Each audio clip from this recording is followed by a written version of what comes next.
Let's talk about understanding the mind to create change. I'm Michelle Townsend, a trained hypnotherapist and health practitioner for Salus. So, moving on from our fascinating facts, how can we understand the mind to create change? What little things could we put in place to help us perceive life differently, to help us to create different views on how we approach different situations? So, if we understand we are a walking set of programs that have been created through our experiences and our thoughts within our mind, imagine what we could change consciously. Our subconscious takes on board all our experiences right back to the third trimester in our mother's womb. Now, let's talk a little bit more about that subconscious part of our mind. That subconscious is also known as our monkey brain.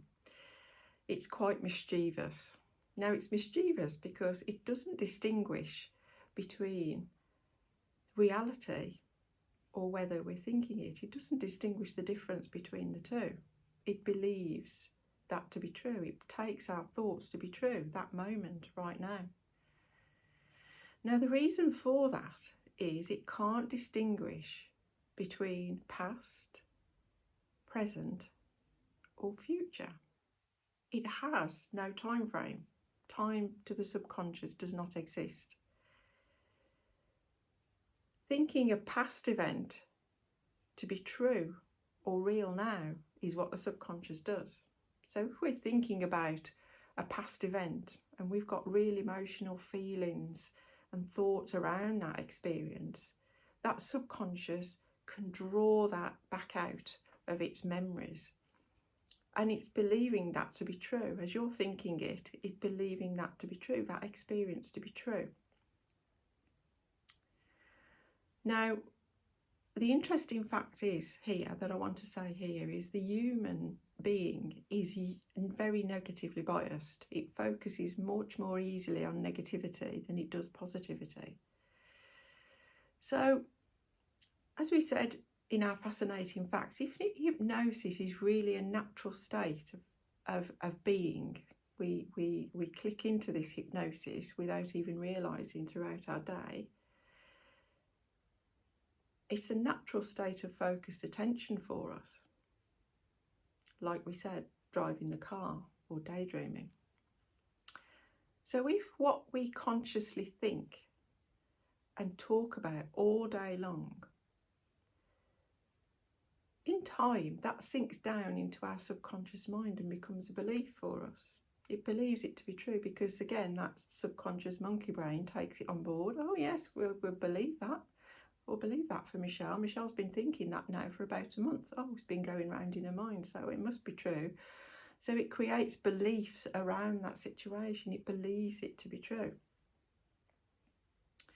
So surely we can change, knowing that, surely we can change our thoughts and our attention for the better to create that wonderful positive change. So rather than programming those negative thoughts or those old situations that we've been through and adding to it, because that's what we're doing, the more we think about a situation, the more we're adding to it in that sort of like a little folder. Think of it as a little folder like in your computer, in your mind, in that subconscious part of your mind. How can we change that? How can we respond differently? One really beneficial way is by using the power of gratitude. Now, when we are grateful, we tend to find more things to be grateful for. Now, why is that? It's because that's where our focus is. Because that's what we're focused on, and we get what we focus on.